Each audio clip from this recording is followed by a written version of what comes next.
అర్జున, నీవునర్చు సమస్త కర్మలను నాయందు సమర్పించి జ్ఞానముచే నిష్కాముడవై అహంకారము లేనివాడవై సంతాపమును వదలి యుద్ధము చేయి.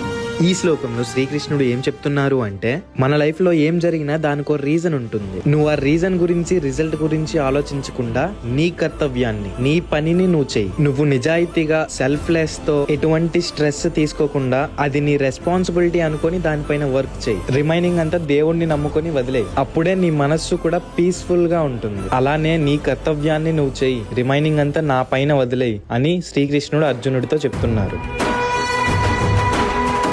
కర్మ నిర్వహణ కోరిన దర్పకూణ దుర్జయ సమమౌనని చాటిన నాటి పురాణ ప్రబోధం నలుచరగులుగా